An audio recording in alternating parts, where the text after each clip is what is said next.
So we're very proud to work with Equimundo on hosting tonight's program, Who Cares About Fathers? The focus on healthy expressions of masculinity should be of interest to all of us, even to librarians.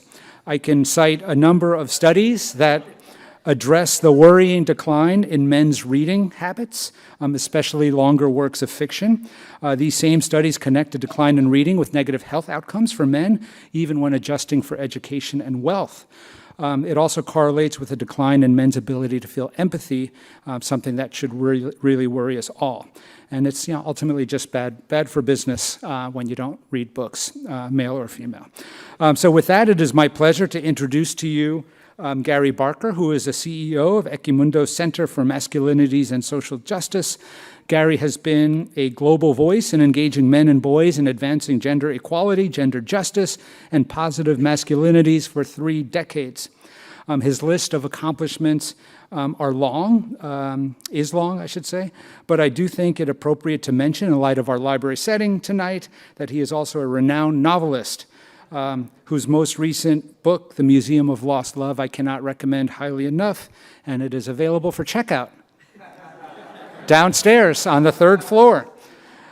We also have, for those of you with a DC library card, and if you don't have one and want to borrow one of those books outside the room here, just let me know. I know people who can help you get that book out the door.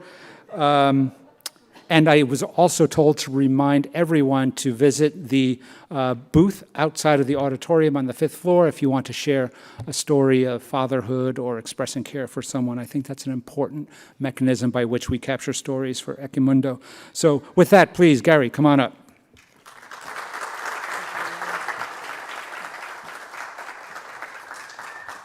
I just saw my Goodreads ranking go up by about 50%, so yeah. So race after this to go check it out. Thank you, Rich, for the introduction. We're thrilled to have this conversation, be in this lovely space full of lots of meaning, and with so many colleagues who care so much about this topic. We asked, in asking this provocation of who cares about fathers, I think all of you know that we care about engaging men as fathers for the benefit of much more than men ourselves. We believe that engaging men as the caregivers that we should be is good for women, it's good for children, it's good for us as men ourselves, it's good for societies. Our provocation is about that, because part of the answer is we don't really care as much about care as we should in general. And so we come in with that conversation that this is good for all of us. The last years, if not decades, of women's rights advocates have been helping call out the worst of aspects of masculinities. And sometimes it's easy to stop at that. In the last years, toxic masculinity has become almost like it was one word run together. And we want to put that toxic to one bit of a side and say we will keep calling out men who cause harm. And we spend a lot of energy in this country making harmful ideas about manhood. And we believe that care is the antidote for that the calling men into what it is to be empathetic and caring and connected is what we don't do enough of. So this event is about that. And if you haven't seen already from the slides coming through, the individuals here, it's easy to think about that, fatherhood is a kind of a heteronormative model of mom, dad, and 2 kids sitting around a kitchen table eating whatever that we eat in the mornings, and that we all look like that. We want to call it just the diversity of men's care. So we want your stories in the booth. You'll also hear us talking about it as well. For us, men's caregiving is lots of stuff. It's a man who moves across state lines to care for his elderly dad. It is a man who, together with his male partner, cares for a disabled child. It is a man who cares with 3 other caregivers, an aunt, a mother, a grandmother in the household to help get 2 kids out the door in the morning, one who's adopted, one who's biological, and that list could go on. It's a father who migrates across countries to provide for financial security for his daughter, and we know some of those in the audience tonight as well. It's all those kinds of forms of male caregiving, and I think we don't do enough of telling that story, those stories, and that's what we want to do tonight and with some of our work in the space. I'm here as a father. Together with my Brazilian partner, we moved to Chicago and had a baby during the middle of some long winters. And she reminded me along the way, things you don't think about before, is that the US has no nationally guaranteed paid leave. So in the middle of that moment, as she's calling out this country, like what backwards country had I brought her to, figuring out how we could be caregivers and do this work, and how we figure this out. We continue to be the only wealthy country that has no nationally guaranteed paid leave. Thrilled to be here with folks like Vicky Szabo, who's been leading conversations. She's in the back over there, trying to make this, with lots of other voices here, to make that happen. Also very pleased that we live in this District of Columbia that has one of the most progressive parental leave legislation policies in town. And that lets me call out former council member David Grasso, who was instrumental and added his voice to that, and thankful for that, man. So why us, this organization with this funny name called Equimundo? We work internationally to try to promote healthy masculinities. We started 10 years ago a global campaign called Men Care, and I'll show you a short clip about that. And we've been inspired by a lot of the US work. So we're trying to promote a dialogue on it. And I want to show a 2-minute film that shows how we try to inspire this in some other parts of the world, and then we'll come back to this country.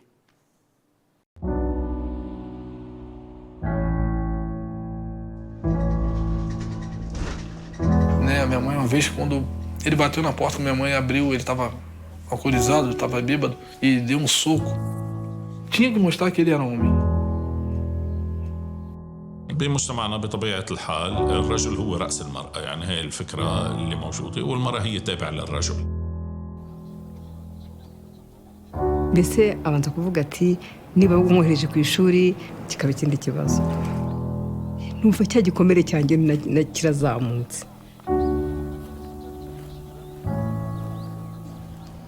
පිරිමියාය මේම තමයි ඉන්න ඕනේ. ඒ කියන්නේ ගෑනුන්ගේ වැඩ කරන්න කොහොමත් අකමැත්තේනේ. ඒ වුණාට මට මම අම්බ කරලා දෙනවා. එයා ගෙදර ඉඳලා කරනවා. ඒ ඔක්කොම එයා බලාගයි.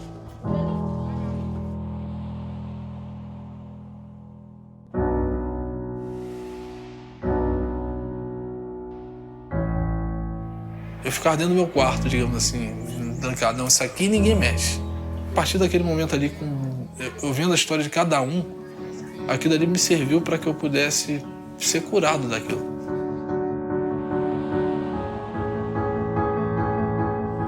මට ඉස්සරලාම පොඩ්ඩක් ලැජ්ජ වුණා. මේ මාස 3ෙම ගියා වගේ. වෙන එකක් මගේ තුල එඟට ආවා වගේ දැනුණා.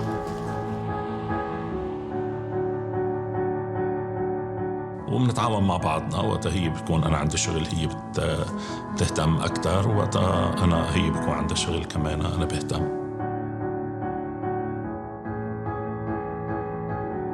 umukobwa we yimubuhe buryo nyamara n'umukobwa wanjye nkumva ni ibintu nawe bimushimye kuba yarahindutse bifite umusaruro ushimishije. Essa ferramenta é poderosa diante de uma comunidade de transformação. Ela não vem de um monte, ela vem pingo, pingo, pingo, então torna aquele rio forte.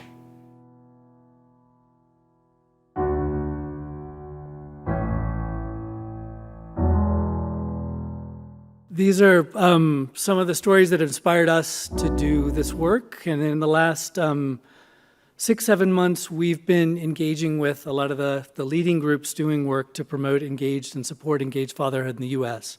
I want to call out Andrew Freiband, if you'll raise your hand.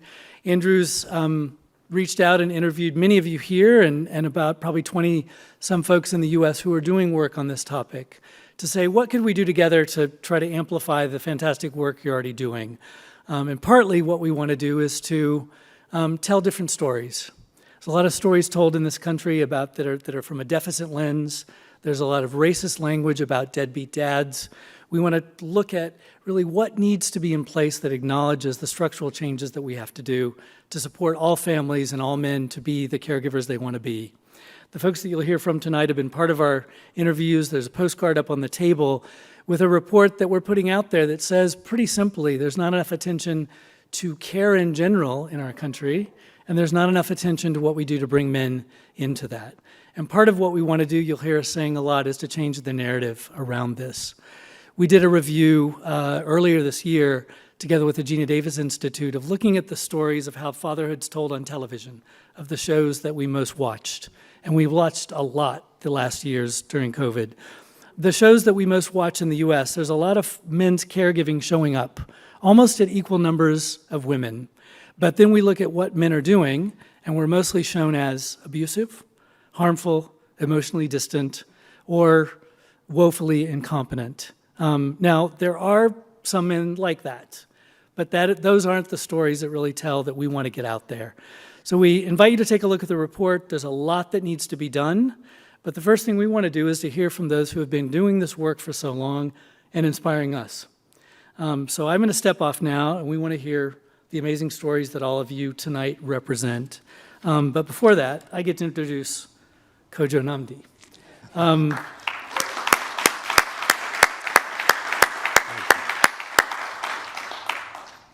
Kojo's a voice in our community, been on WAMU for a fixture, man. Your voice is in the morning with us, on Fridays, on weekends.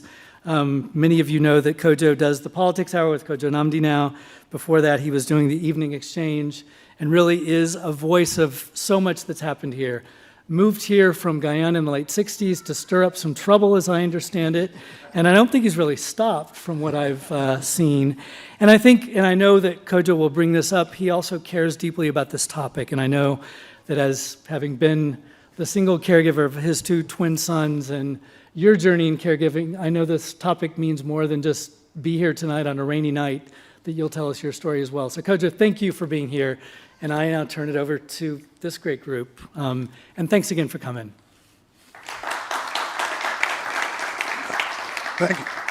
Thank you so much, Gary, and thank you all, of course, for being here. I had, as Gary pointed out, been hosting the Kojo Nnamdi show on WAMU radio for the past, 25 years or so.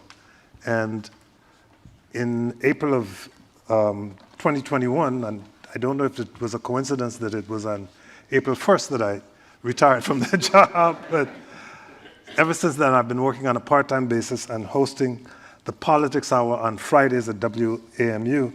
And because my focus is on politics, I suspect that's why former DC Council member David Grasso is here tonight, because once he showed up, I figured he's running again. That's why he came to see. But David and wife, thank you so much for gracing us with their presence. Of course, the people who we are really here to hear, so to speak, are the people who sit beside me on the podium. So allow me to introduce them individually. First, Sarah Vitti. Sarah Vitti is the Senior Manager of Culture Change at Caring Across Generations, an organization that's working to transform our country's care infrastructure policies and change the way our society thinks about and values caregiving. She builds strategies that harness the power of art, culture, and media to seed inclusive and authentic narratives of care and help people envision a world where caregiving is collective, visible, and valued. Sarah Vitti.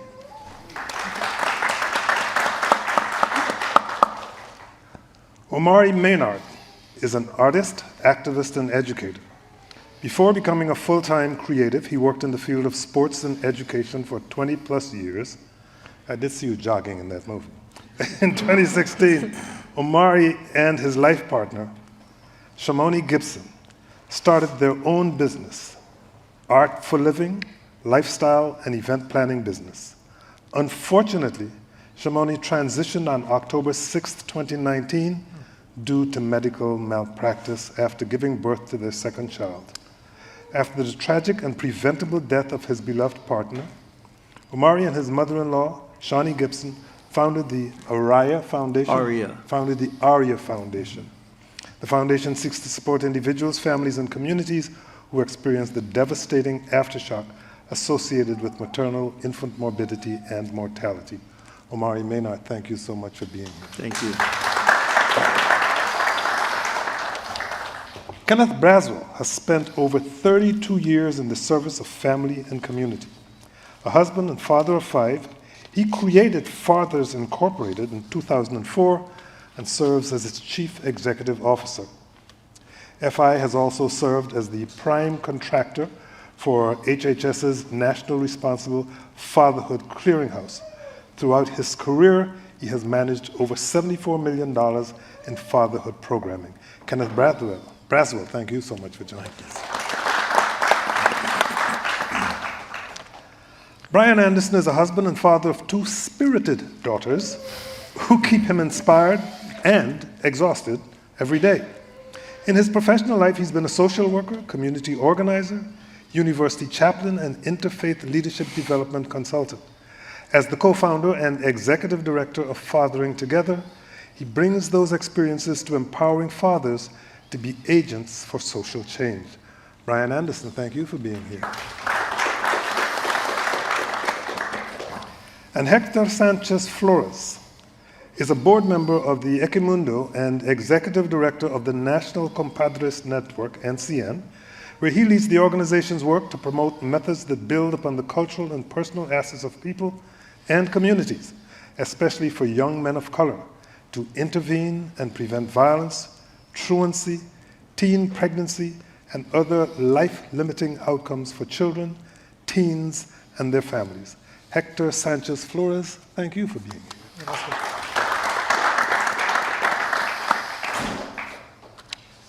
Okay, I'll start with you, Brian Anderson. Tell us about how Fathering Together came about and what you're learning from fathers in your outreach to them. Yeah, thank you, and thank you all for being here tonight.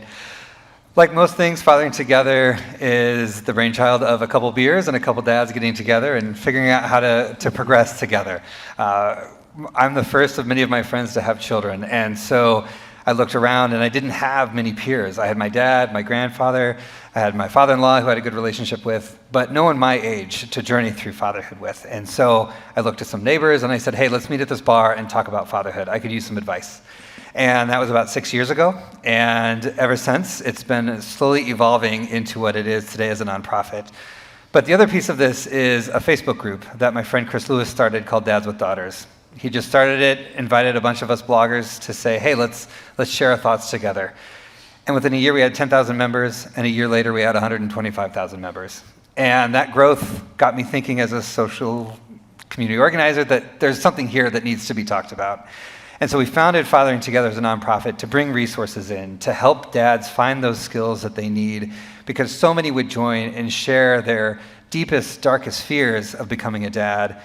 And a lot of that stemmed from the fact that they just didn't know how to navigate it. They didn't have the skills. They weren't taught as a young person how to become a better father. And so I said, they're out there. These skills are out there. This is not something that hasn't been figured out for 10, 20,000 years. Let's help these dads out. And we started Fathering Together to do that. And we call ourselves Fathering Together because we wanted to do just that. Fatherhood is not a solo journey. I've never done anything by myself that's worth a darn. Everything I've tried on my own fails. I've always needed someone to help me critique to make it stronger, and fatherhood is the same way. And so Fathering Together now is something that we do that in the school systems, piloting these chapters in person where dads can come together and do it for the sake of their children to become better and be agents for their communities, not just for themselves. Where is Fathering Together based, and when again did you start it? Yeah, so I am based in Evanston, but because we started out as a Facebook group, we were global from the get-go. And right now, though, with our school-based chapters that John Badalament here, he's spearheading for us, it's only in the United States that we're focused on. Well, you're based in Evanston. Welcome to warm weather. Yes, it's about 5 degrees warmer, so I really appreciate it. Thank you. Here in Washington. Kenneth Braswell. Fathers Incorporated is the largest network working to support low-income fathers in the U.S. What are the biggest obstacles facing low-income fathers? You know, when I first saw that question and I said we're the largest, I felt like a local radio station where every station is number one, right? And so I had to take a moment to get my head around, are we? Yeah, okay, I'll ride that today. But one of the things that, and thank you so much, Equimundo, for having me here to speak about fatherhood today. But I think, with respect to fathers in the U.S. and our biggest obstacles, I think the first one is access to comprehensive programming. I think that because the responsible fatherhood field is not part of the social work fabric, that we have not been integrated into how schools of social work, how funding, how government and all of those entities play into helping building the structure or the infrastructure of responsible fatherhood. And so you have vast areas of the country where fathers are and they have absolutely no access to programming that is focused directly on them. They have to go to other programs and seek help, or they have to go through their child support offices, which is a whole nother conversation. The second thing I think is an obstacle for many of our fathers across the country is when they do find those programs, that those programs are often not culturally relevant to the spaces that they're living in. And while all fathers in general can get the same services, there's these nuances and factors and impacts that impact fathers of color, particularly. We're in Atlanta, Georgia. And because we're in Atlanta, Georgia, our demographics look a particular way. 98% of the men that we serve are low-income fathers. And so there's this nuance that we have to deal with them because there's all of these other societal impacts that impact them differently than it impacts other dads. The last thing, COVID has had an impact on how we serve. And so there are some things that have leveled out, but then also got a little more complicated. So when we first started working with our dads, employment was the biggest issue for low-income fathers. Employment, finding a job is not an issue anymore for these dads. Advancing into higher paying jobs where they can make more money and not have to work 5 jobs is the issue now. So how do you work with fathers who are already working, already doing what it is we're asking them to do, but how do we find the training and the access to academia that allows them to better their conditions? And the last thing is mental health services. I'm really trying to find a way to begin to start thinking differently about how men are being fathers in the lives of their children and how to advance them in their own self-care areas so that they can take care of themselves as they take care of others. Is that a particular challenge, finding the agencies that can help men deal with those mental health issues? I think it is because as we operate the National Responsible Fatherhood Clearinghouse, the reality is it is a governmental project and the government can only go so far. And so when you're trying to create an entity that allows you to go to a one-stop entity to find something, there are these parameters that the federal government just can't go over. And so there's these conditions. The conditions are you a viable 501c3? Do you have a board? Do you have this? And once you start asking a bunch of qualifiers, you begin to start eliminating people that can help you. And so what you have is you have governmental agencies that sit on our site that aren't fatherhood programs but offer fatherhood services. But you don't have the mom and pops in the local areas that are trying to do support groups, and they're trying to help with reentry, and they're trying to help with mental health and early childhood development. Those can't be found because there's no one repository of all of those entities, and that's what makes it difficult. Okay, next up, let me see if I get this right. Sarah Vitti. Is that Italian enough for you? It is, yes, that was perfect. Sarah, there are 21 million caregivers in this country, male caregivers. How are we normalizing caregiving as something a man does? It's a great question. So one thing I want to say is that the 21 million male caregivers represents family caregivers, not paid care workers. So that's a whole other conversation for another day as to why there aren't more men in the care work field. But as far as family caregivers go, I think it helps to sort of answer the question of why it's not normal, to set that context a little bit. Why isn't it normal for a man to take on family caregiving roles? And I think that I just want to name that we're dealing with very binary, Western, patriarchal, and colonized ideas of what it means to be a man. These notions of masculinity, and so normalizing care as a man and caring men means that we have to start breaking down and shifting the expectations of who is expected to take on this labor in the home and in our communities. and we have a cultural association in this country particularly that in the home, women are expected to do this. And then when it's paid, particularly Black women are expected to do this work because of our legacy with chattel slavery. And so this has led to the overall, systematic devaluation of care as a whole. And there are 53 million family caregivers in the country, so the fact that there are 21 million male caregivers means that 40% of 40% of family caregivers are men.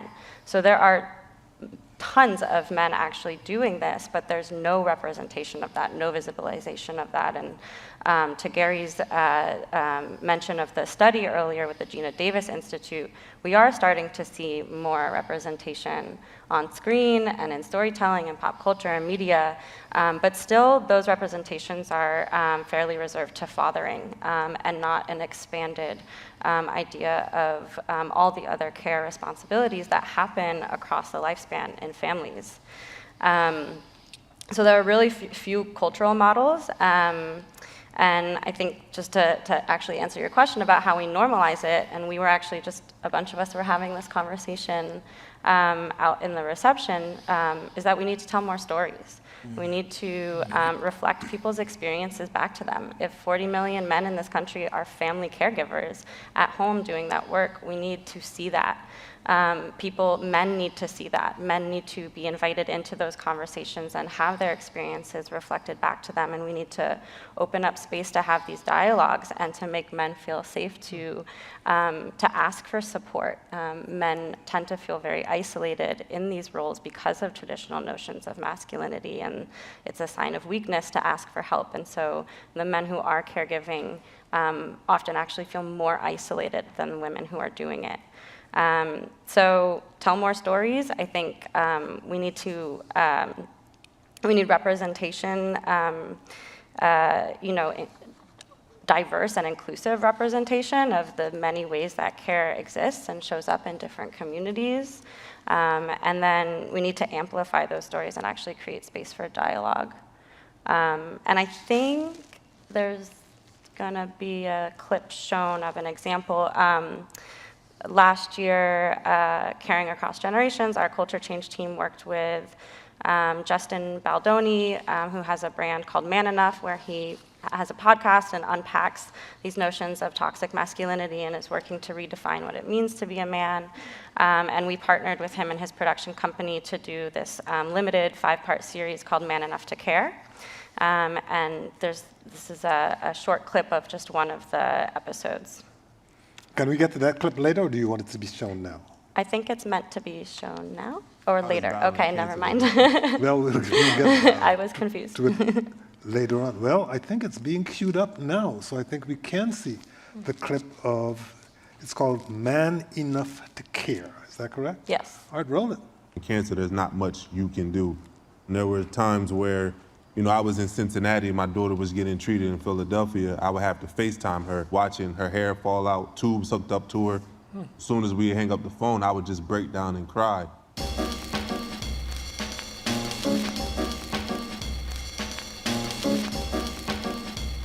For me, this is really about learning, because I think that there's a lot of men that could benefit from really having a new understanding of what it means to be a caregiver. Yeah, definitely. We have generations and generations and generations of men teaching men that we have to be strong and tough and brave and impervious to pain and to not cry, because there's no crying in baseball or football. Right. So yeah, that was just a short segment. There's 5 of those episodes, and I think that it's a good example of what we're talking about when we talk about creating safe space for men to share their stories about caregiving and be vulnerable. And I think that leads to normalization. Do you think that the proliferation of media today, especially electronic media and social media, can help to normalize the notion of men as caregivers? I definitely do. Even just with this one series, which was only one project that we did, we had thousands of people engaging, many, many men who were commenting on episodes, taking part in our tweet chats that we were having as supplemental conversations building off of the episodes, who were saying, this is me, this is my experience, and had never actually openly said that before or even identified as a caregiver at all. And there were women who were commenting, calling out the men who are caregivers in their lives and honoring them. And it was really clear from a few different sort of digital campaigns that we ran around that series that people were really hungry for these conversations, and men particularly were really hungry for these conversations, and we just barely scratched the surface with that series. Dr. Sanchez-Flores, how has the National Compadres Network used cultural understandings and groundings of fatherhood and family to build its programs and its advocacy? Sure. Thank you so much for that question. So the when I was introduced to the National Compadres Network, I was a young newlywed. And so barely beginning in the formation of my nuclear family. I was part of a family, my parents, who raised me and sacrificed for their family. And I had only received messages about responsible ways of being a man through popular media, right? And so those popular media messages did not look like my father, definitely did not look like me, and in some instances devalued that. So when I came and was introduced to the National Compadres Network, I saw men that were working very hard at nurturing better relationships with the people that they said they loved, including their children, right? And those men looked like my father. I was going to mature to look like them. And it was the first time that I saw men working at building the muscle and the skill about how you could do this. And it was being done using the traditions that culturally we as Latino, as we now call Latinx, the community, things that I recognized. Not just being a provider, although that's a strong aspect of what I was raised around, but being present and nurturing and caring for the children that are around us.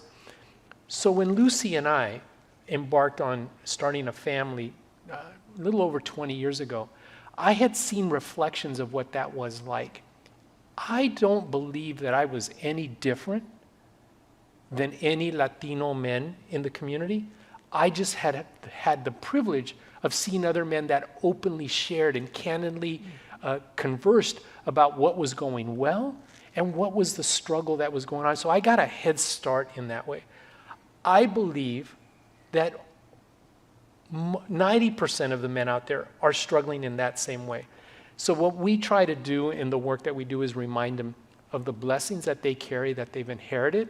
That doesn't mean that we haven't had struggles either, right?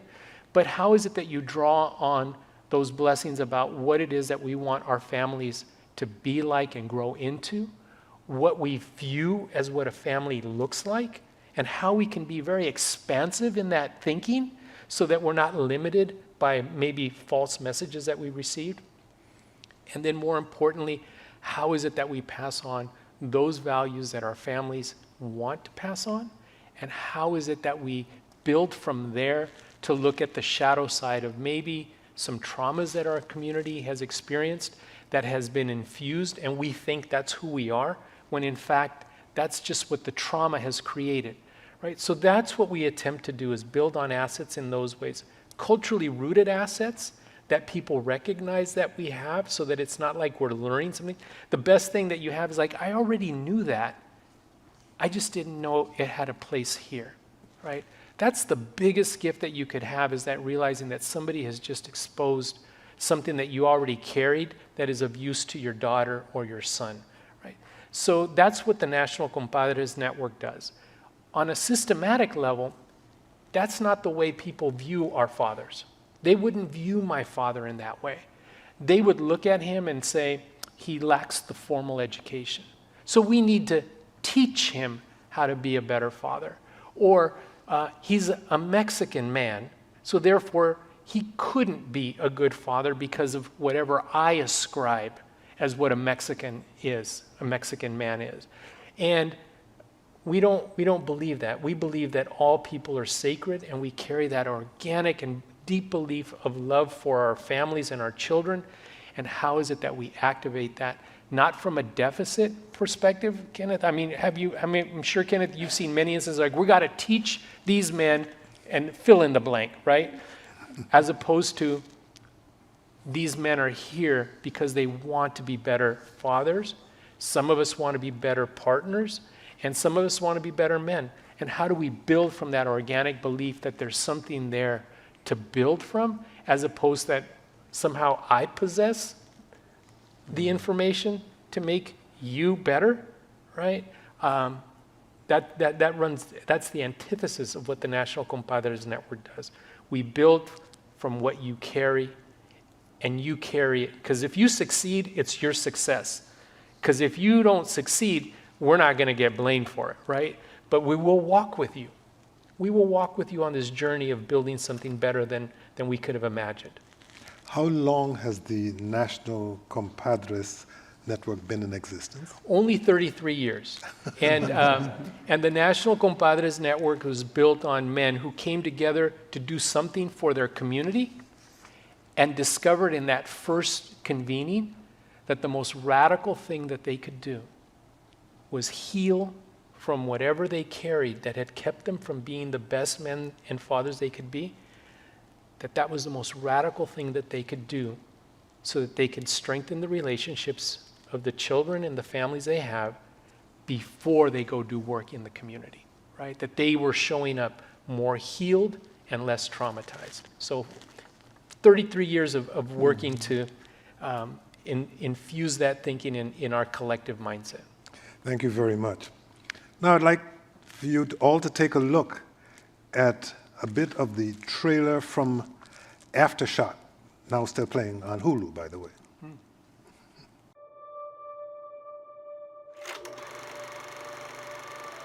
My daughter's story is loud, colorful, and artful. She was awake, aware, and active. And yet she still died. After she gave birth, Shamani was complaining that she had really sharp chest pains. The ambulance came. I'm telling them the symptoms. Is she on drugs? Next set of people come in. Is she on drugs? They kept asking her mother, is she on any drugs? I'm like, do y'all talk? We waited a solid 12 hours. She's gone. Black women are 4 times more likely to die than their white counterparts with the same symptoms. Why is that? This is a growing epidemic in our community. Hundreds and thousands of men are going through this same situation. Oh, you couldn't tell me that I wouldn't be there. I've never lived in this house without her. You just gotta keep pushing forward. I can't let Amber be another statistic. I had a plan, I had it mapped out. If these numbers were flipped around and white women were dying at the rate that black women are dying, it would be a national crisis. We fight against maternal morbidity event by event in order to create change. We can turn our pain into power and make something of this. Shamani Gibson, we hear you, we see you. I planned on spending a lifetime with Amber. I wanted to give her my life. This way, I'm still going to. Sometimes The revolution will be tweeted, Instagram, Facebook. This fight is not over. When black mothers die, there's a ripple effect. We call it aftershock.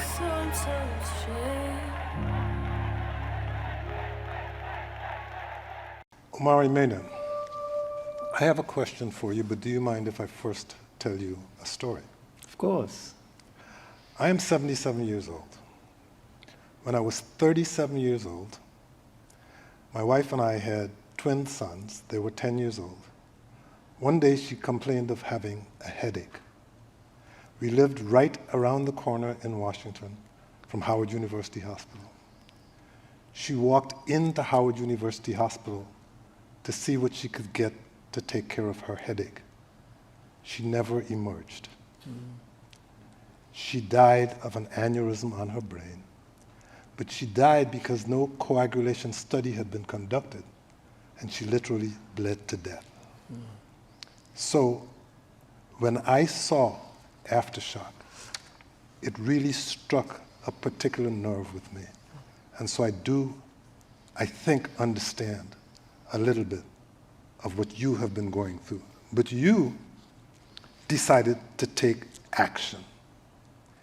Can you talk about that? Can you talk a little bit about your collective journey seeking justice through legislation, medical accountability, community, and the power of art at the intersection of growing brotherhood of surviving Black fathers? Yes, I can. Thank you for sharing that, too. Thank you for sharing that story with us. And good evening, everybody. Good evening, everybody. Yes, good. I'm glad we're alive and out here and listening. All is well. I mean, you asked, that was a lot for the question. What I will say is that, you know, my journey, there's a lot of things. So as I'm listening to everybody speak, I'm just so grateful and thankful for you all, because honestly, like, creating better fathers, creating better people, there has to be a through line, right? And the through line in this panel is holding the space, right? Creating space for people to be people and learn, you know, learn from each other. We live in such a siloed society nowadays that, you know, we don't really look towards outside entities for help, you know, and it's so important that we do that. Only because I only know what I know. You know, I can't learn something else unless I'm taught it. And I can't be taught and exceed unless I fail at it. You know, so when you have all these things, you know, you need support, you need the people. You know, you need, gentlemen like the men that are up here on this panel, and also Sarah.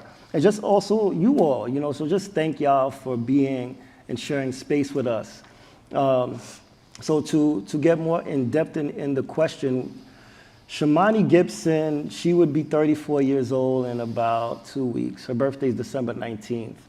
And when she passed away, the crazy thing about our story is that Shamani's mother, Shawnee Gibson, has been in the maternal health space for almost over a decade.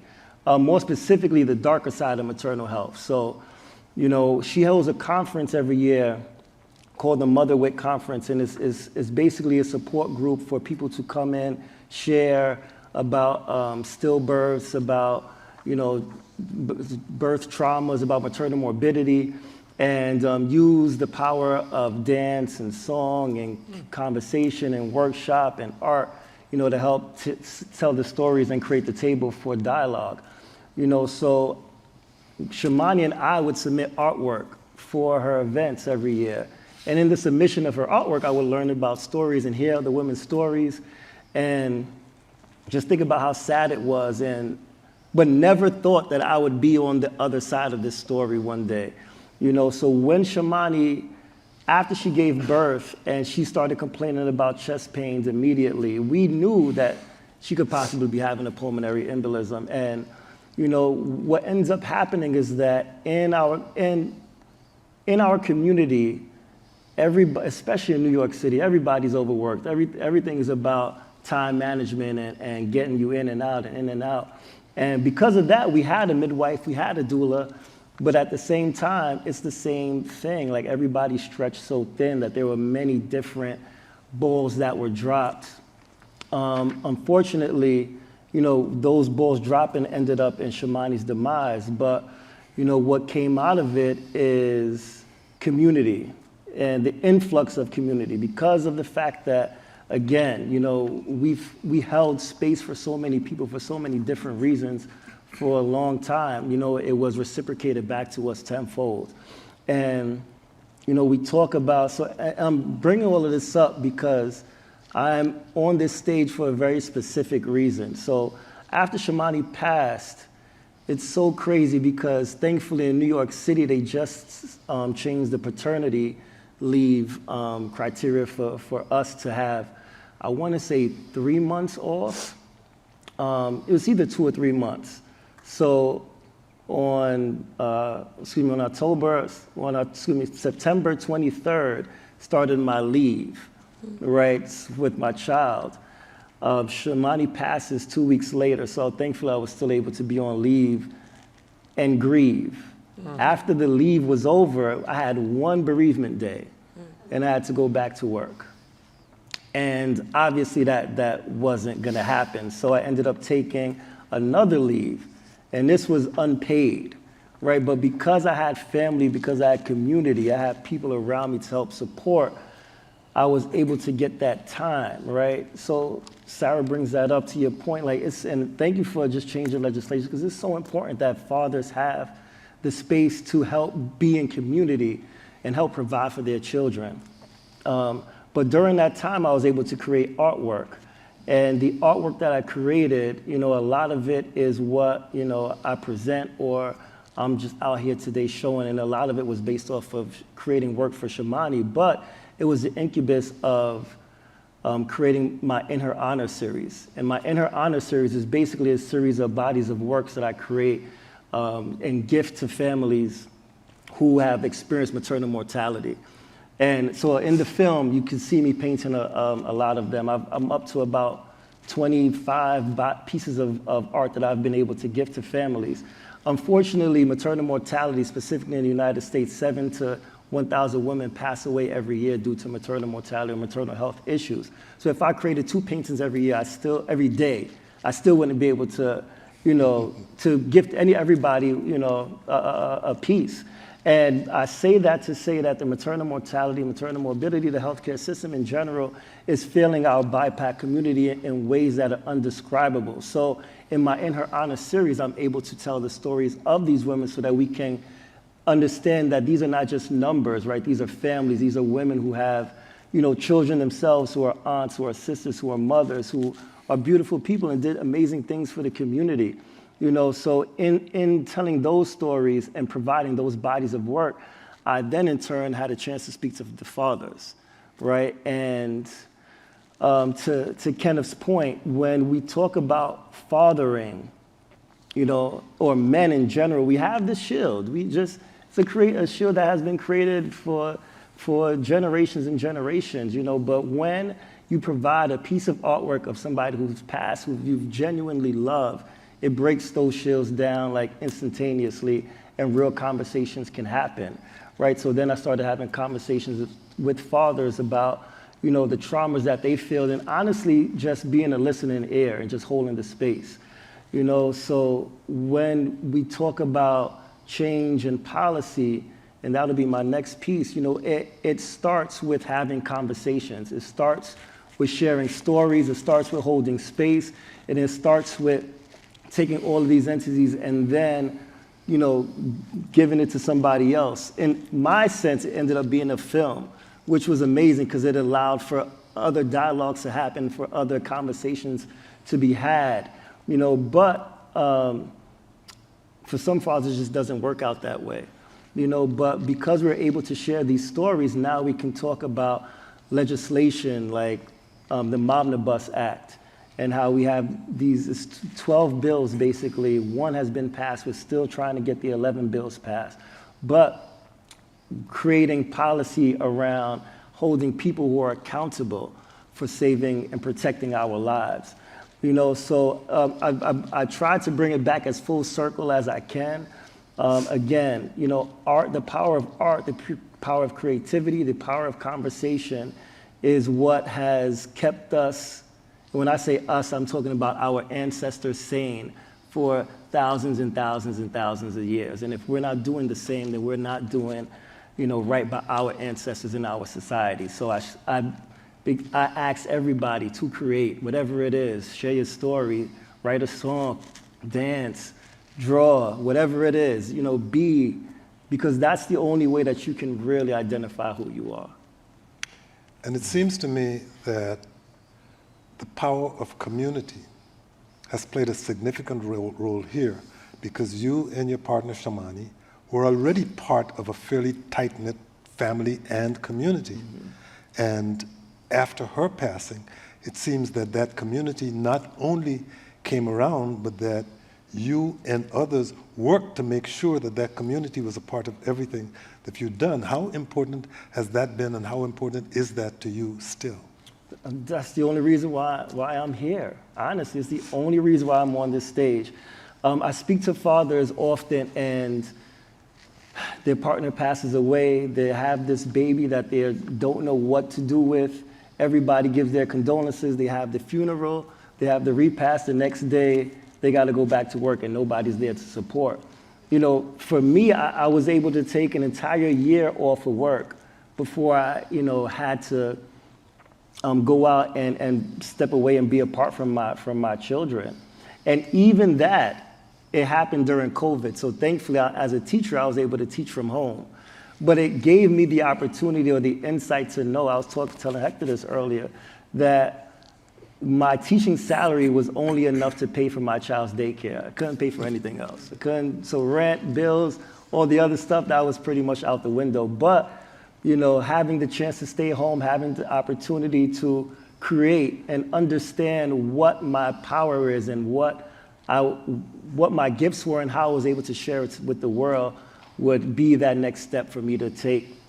So therefore, I fired my job last year and just started being an activist, an advocate, and creating artwork. But it can only have happened because of community.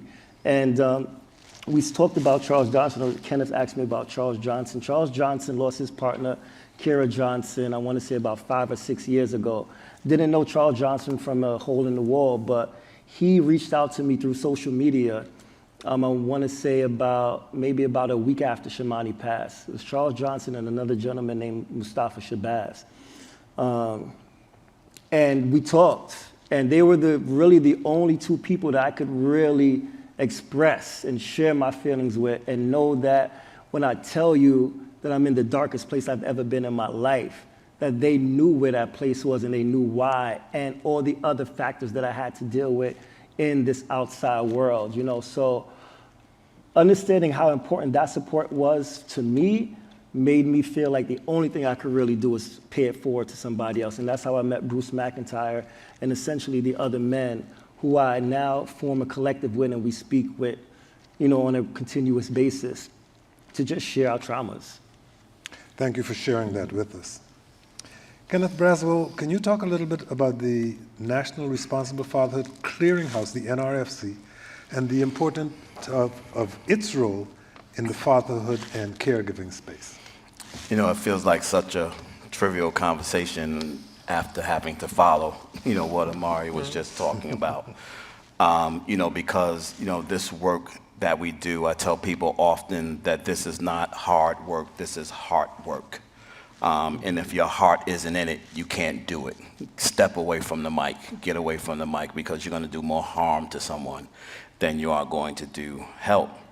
You know, for our role in overseeing the National Responsible Fatherhood Clearinghouse over the last 12 years now, you know, we got this contract on faith of the work, right? Really, and I tell people the story, and they're like, what? I'm like, yeah. I was like, you know what? When we got the contract, I was doing my fatherhood work out of the basement of my house with my 3-year-old son banging above the basement, the wash machine and the dryer in the corner, cobwebs over my head, and mildew smell. That's where I was when we got this contract. And I had someone tell me when we were bidding for the contract that they would not let me fail, right? And so we walked into this work knowing that this wasn't a happenstance. This was part of my journey and destiny to kind of do this work on a national scale. And the beauty of the work is it gets me to know people like Brian and Sarah and Hector and Amari, and hear your story, Kojo and Gary and others who are in the room. And I get to carry those stories with me and put those into the clearinghouse that's charged with really continuing to advance the conversation of responsible fatherhood throughout the country through mechanisms of creating media, creating products.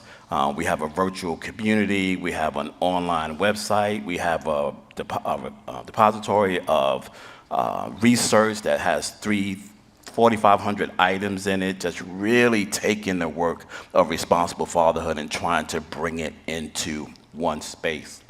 The challenge with it over the last 12 years is just when someone says, man, how long does it take to get people to understand responsible fatherhood? Should it take 12 years to do that? one of the challenges that we've had is that we have to continue to reinvent ourselves because things keep changing so quickly. And I give you a couple of for instances.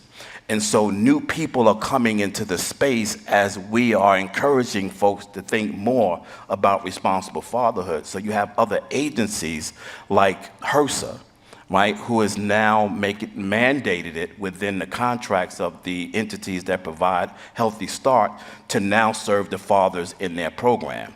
You have Head Start, who is now mandating Head Starts around the country to begin to focus on fatherhood within those programs. You have HUD, who is now beginning to look at policy, to look at how fathers are being impacted by housing policies across the country. All of these folks are coming to the space and they're brand new.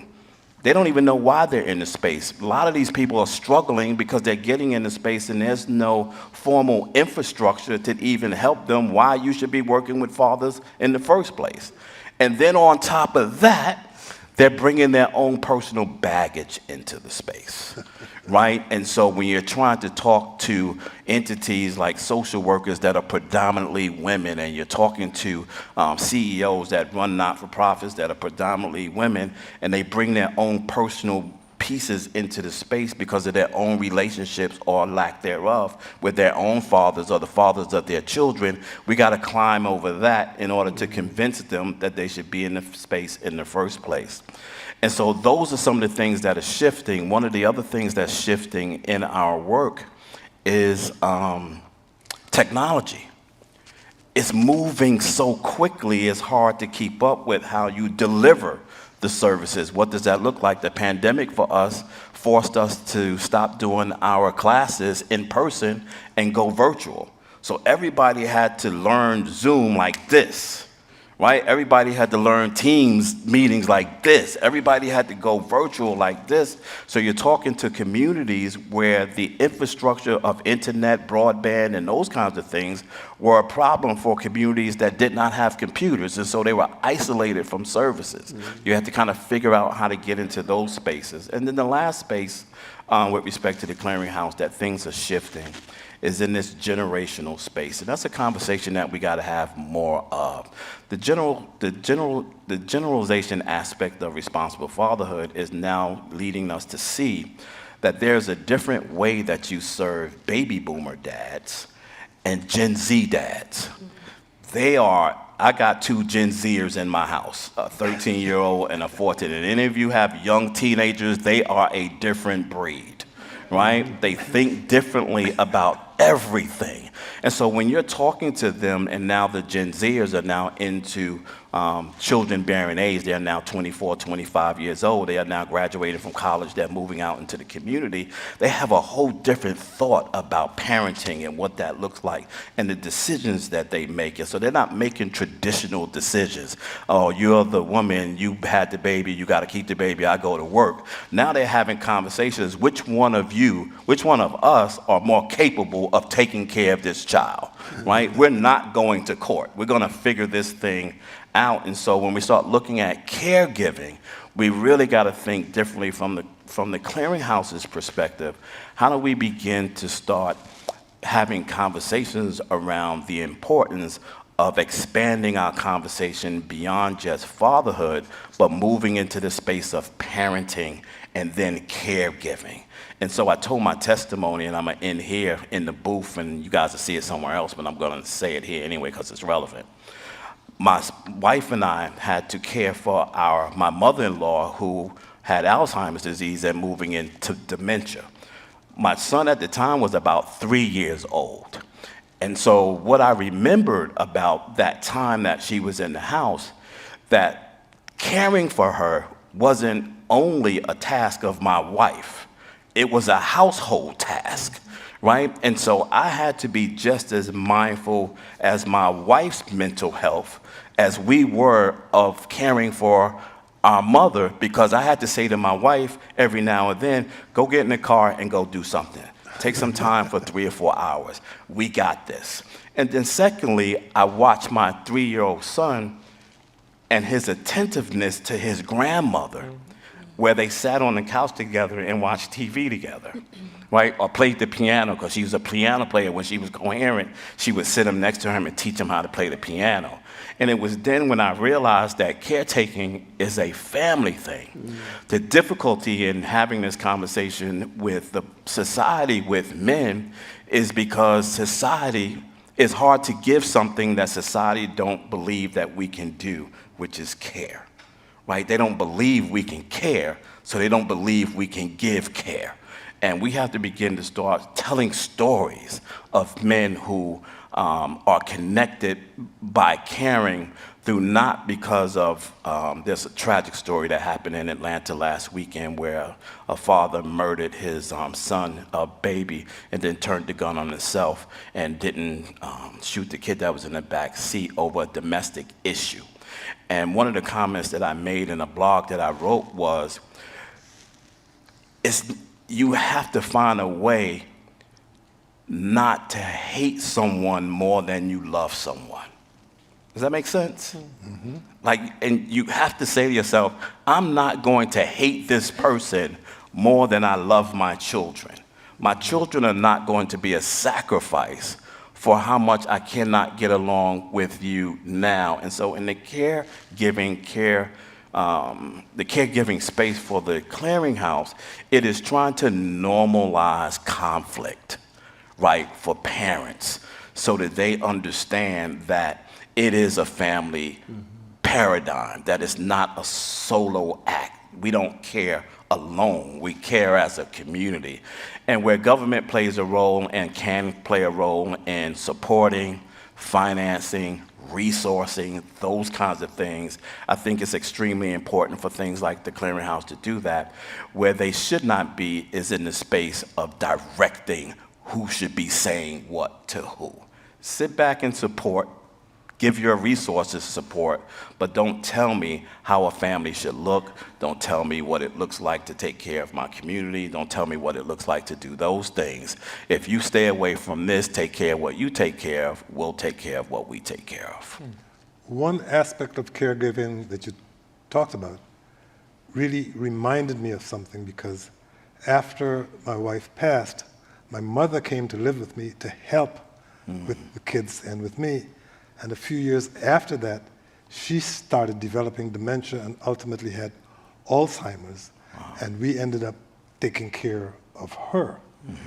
And I have a friend who is in the insurance business, and in a casual conversation, I asked him one day, do you have long-term care insurance? He said, no, I do not. I said, but you're in the insurance business. How come? He said, when your mother died, who was she living with? I said, me. He said, when my mother died, who was she living with? I said, you. He said, that's why I try to be a good father. Because ultimately, that's who will take care of me. And I actually said that. Well, Sarah, as you and I talking, and I said, one day the diapers you change will be your own. Exactly. Yeah. Hector Sanchez Flores, I was glad when Kenneth Braswell referred to the generational aspect of it, because that's why I asked you initially how long the National Compatriots Network had been in existence, because you've been in existence for more than one generation. Yeah. From your experience, are there still existing policy gaps preventing the development of effective fatherhood and male involvement programs, especially for men of color? So the short answer is yes, absolutely. If we were to ask a different question of policymakers, not of you, great question, is what are we trying to create here, right? And I would, in the conversations that we have, we want to make investments so that our children experience more blessings in their lives than struggles, right? And if we were to center that, what would we construct around our children to strengthen what mothers would benefit from? Better prenatal care, more attentive care, monitoring of that. And we do that. We say, we had this conversation before, we say that's important, but really the answer is for some, right? That's the honest answer.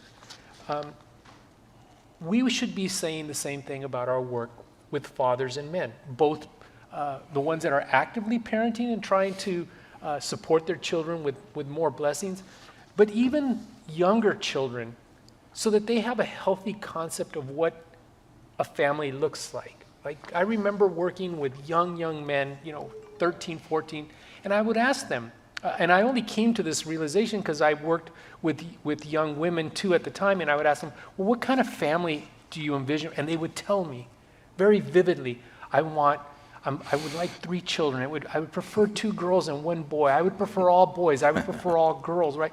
They had an active vision of what that would be like, right? And you would ask their counterparts of the same age, and development may lag for boys, but they would look at you like, what? And I would invite them to think about what kind of family they want to construct, if they want to have one, right? And for the first time, somebody was asking them how they envision their future.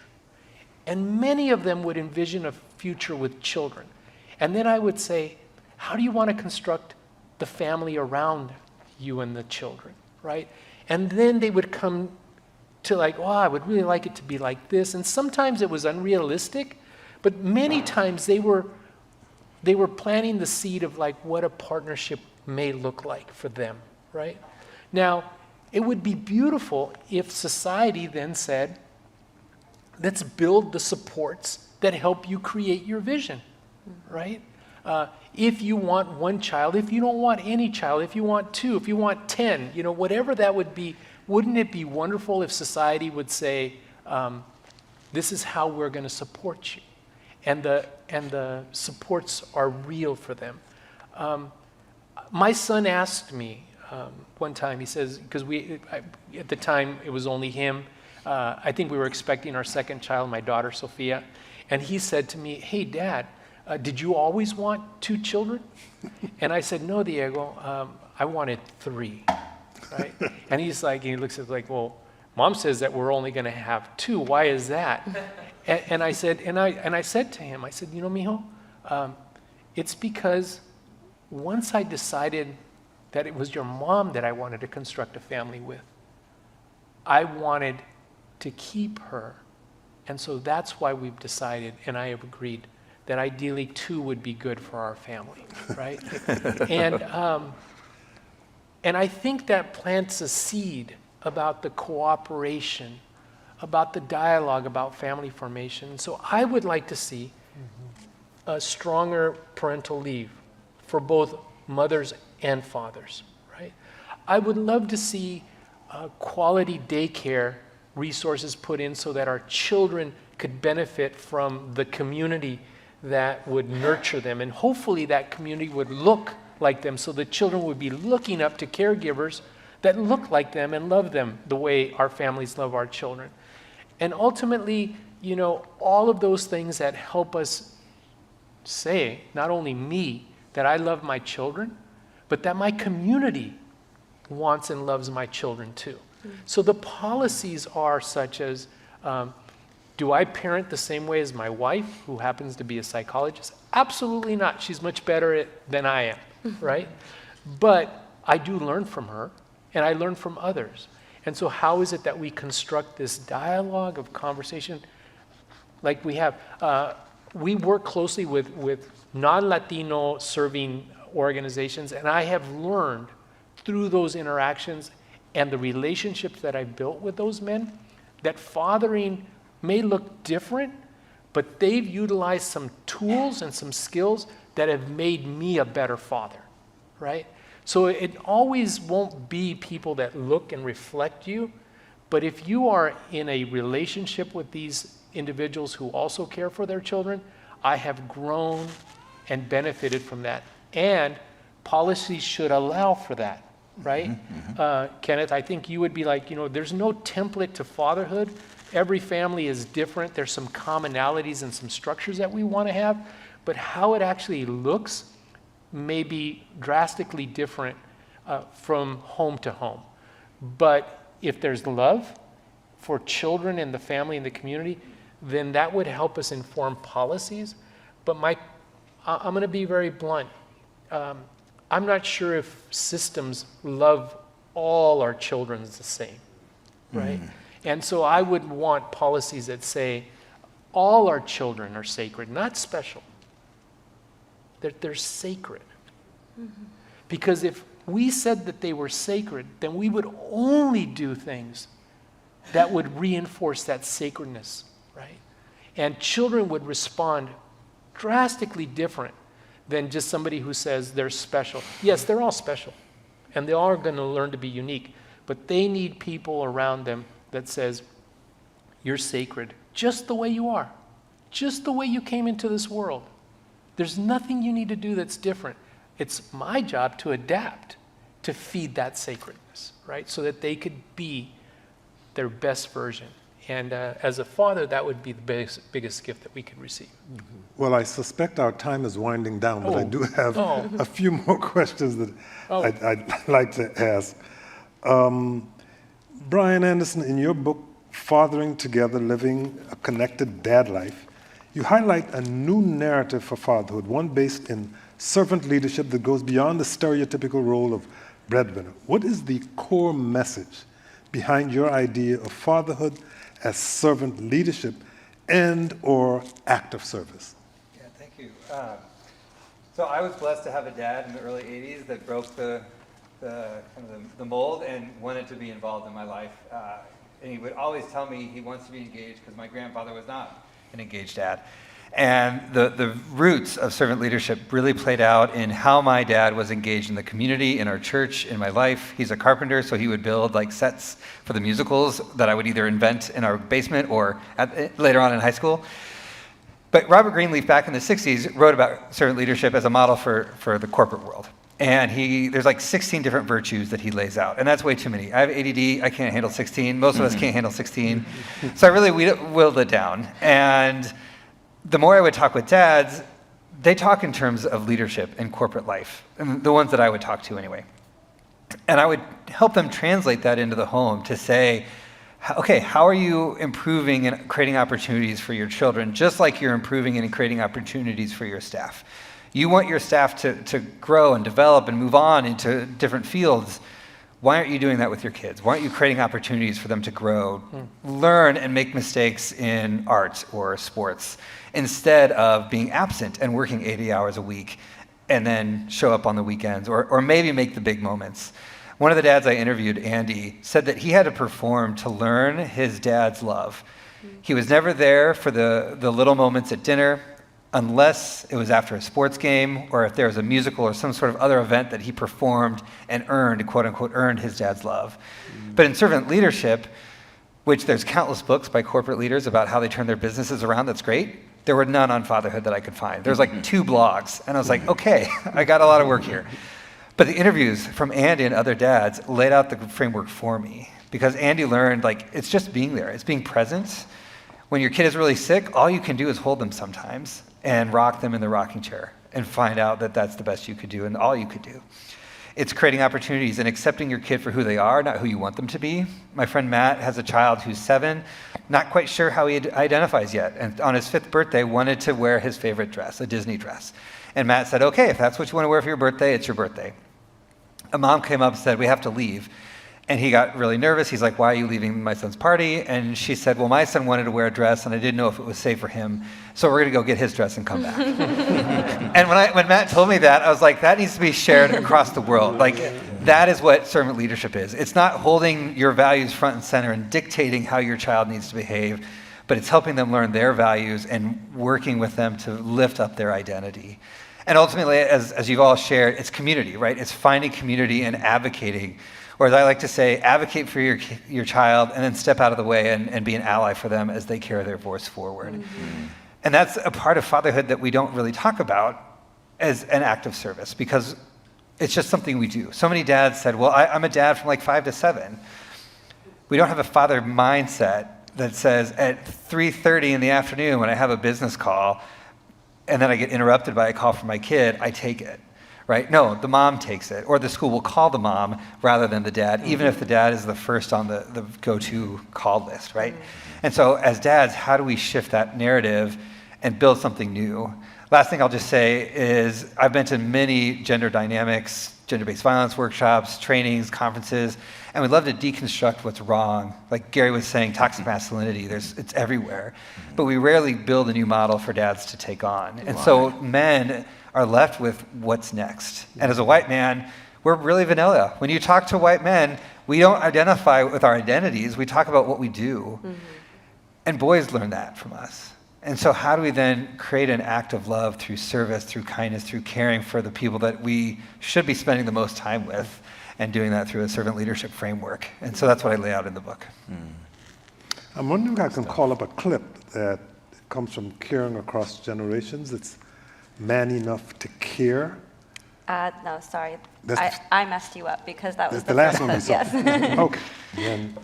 But I still have another question for you, and that is, in relationship to that clip, how do we build a culture of care? Did I ask that question before? No, you did not. How do we build a culture of care where care is considered a strength and part of a newly expanded notion of masculinity? Yeah, this is a big question. I think that, again, building a culture of care, whether it's for men, whether it's for all of us, requires us to, tell the stories, do the work of interjecting care narratives into, the cultural zeitgeist all around us, so that people can see that care is everywhere. Care is fundamentally the most universal thing that humans do. And at some point in our lives, we will need to be cared for. And we'll need to care for other people. And so representation is critical, and representation can also either reinforce stereotypes, whether it be around gender, whether it be around what family is supposed to be, what community is supposed to be, or they can disrupt and shift those norms and those narratives. To Brian's point and Hector's point about envisioning, right? Offering the vision of what that future looks like to people. And inviting people into that vision of what a future looks like that is centered on care, where care is seen as collective, it's understood as collective, our interdependence is understood, and where care is valued as labor. But I also think it requires us to zoom up and out a little bit, and it sort of starts with us, like I said, recognizing our interdependence. Because once we start to recognize, and I think actually the pandemic really lifted the veil in big, big ways, from off of this seminal American narrative of individualism and rugged individualism, and showed us how deeply connected we are. And so I think once we start to actually see that and recognize that, we're sort of challenged to interrogate all of these other norms and narratives that we've been indoctrinated with around individualism, around scarcity. There's not enough to go around, so we can't all have paid leave. We can't all have child care. We can't all have access to care in the home when we need it. Those things aren't true. They've been taught to us and indoctrinated within us because of capitalism and white supremacy and patriarchy and the world and the society that we live in here. And then I also think that we shouldn't necessarily even have to reorient care to be seen as something that that requires strength in order to bring men into the conversation. I actually. And a lot of the work that all of these men on this panel are doing is actually very rooted in heart and softness, right? And of course, in that is strength. But the idea that we have to reorient care and caregiving to be this thing that only strong people do in order for men to see themselves in it is kind of, it reinforces, again, those stereotypes. So I think we need to, what we're doing here today, bring men into this conversation. What Ecomundo does is continue having these conversations with men so that we can start to break down those gender binaries. And then also, I think, looking to, in building a culture of care, we can just look to, so many communities that already do this. Black communities in America, indigenous communities, immigrant communities, queer communities who teach us that family is also chosen, the disabled community that show us that care is collective and that we are interdependent. And so this kind of collective care and these cultures of care do already exist in our world and in this country across different communities, but our policy doesn't reflect that. And so we need to work towards policy that reflects that shared vision and value of what it actually means to thrive and expand our ideas of what family is, what community is, and what care is. Because care happens across the lifespan, and it's, again, the most universal thing we do. I can see this leading to a conversation about the base and superstructure of capitalism. But we don't have enough time. We do not. We don't have enough time. I'd be happy to have that conversation, but we do not have the time. We don't have enough time left for that this evening, but I do think we have enough time to show one more clip from Aftershock Wellness Center.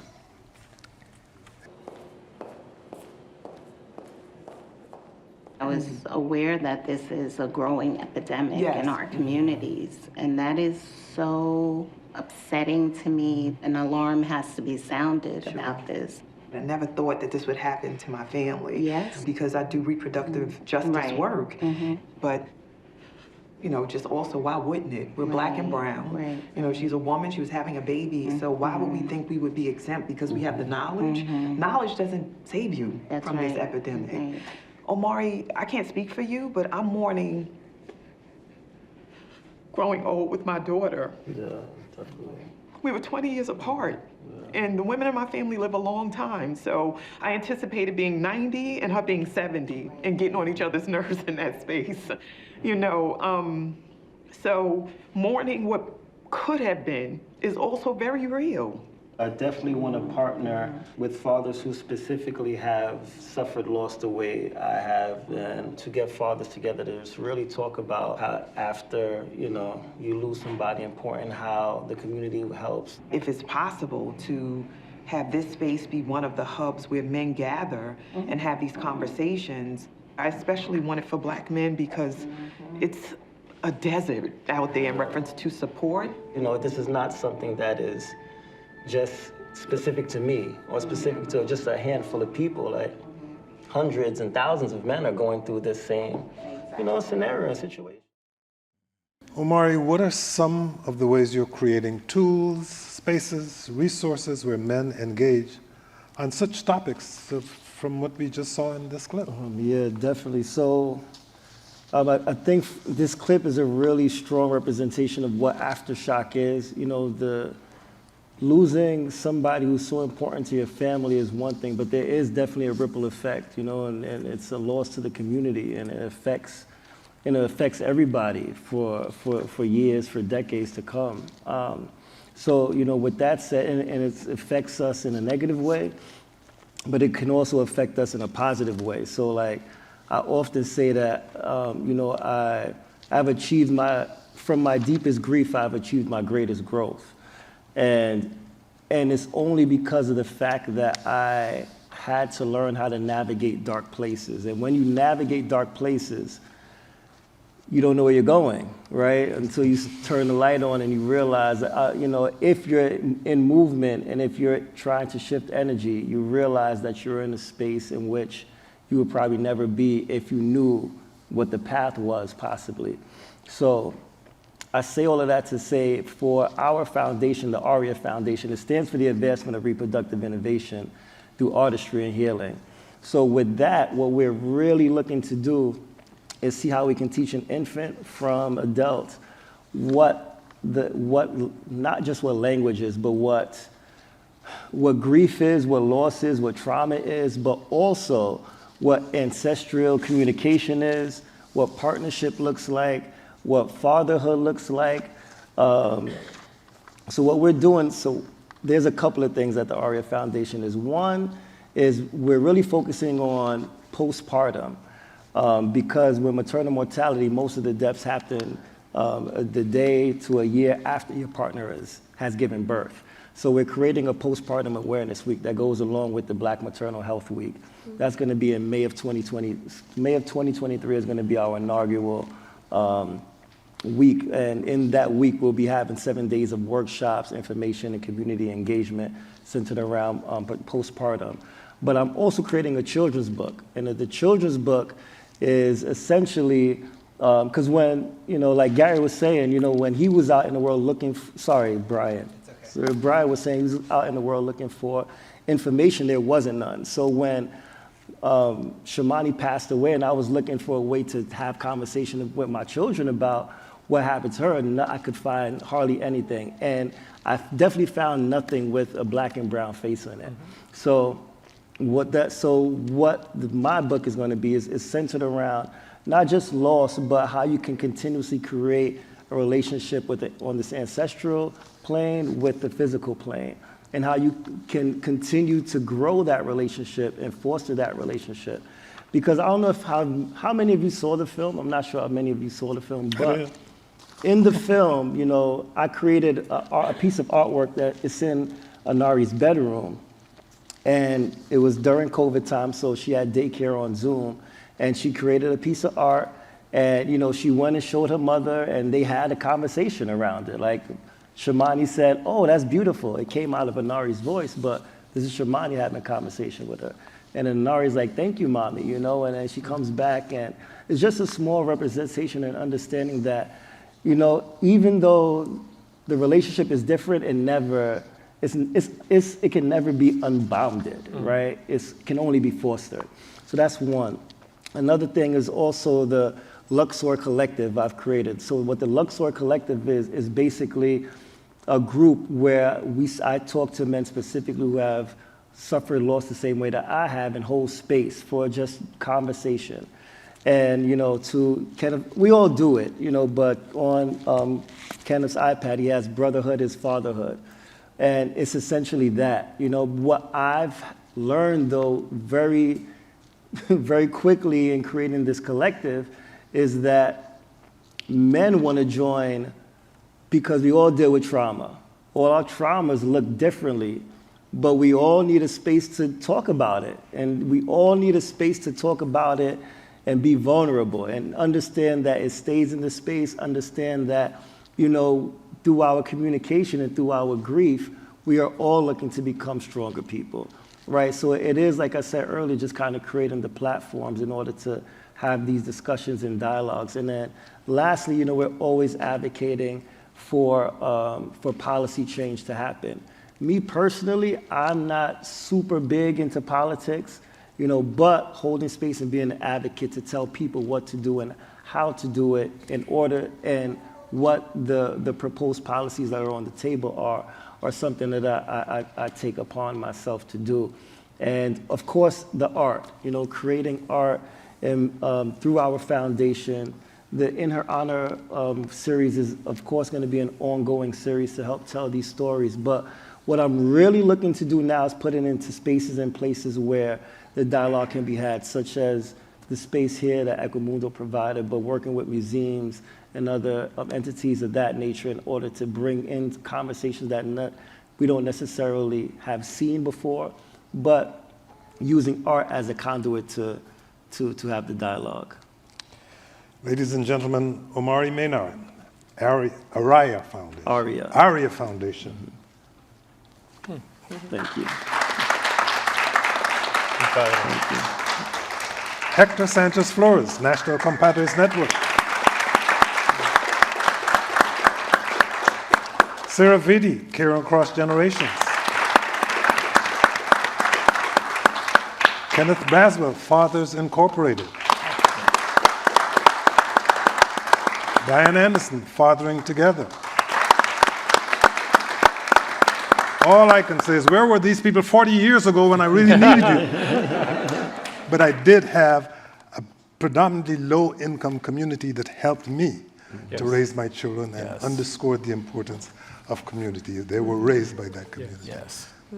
Your turn, sir. Kojo Nnamdi. So thank you so much, Kojo, for for your great moderation. We definitely need you back on the air 5 days a week, right?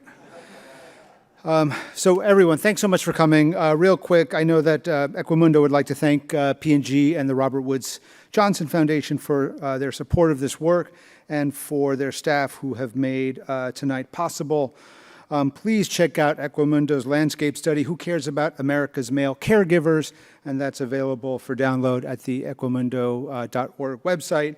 You can watch Aftershock, which is streaming on Hulu. Consider hosting a screening in your community. Omari, I'm hoping that you're working with the Brooklyn Public Library, which I caught a real quick snapshot of, my home. And I know that they're doing some great work, actually, with incarcerated fathers and their children and literacy. So maybe a good connection I can help you with there. With that, I want to thank my team, Ryan Williams, for coordinating everything here, and our communication staff.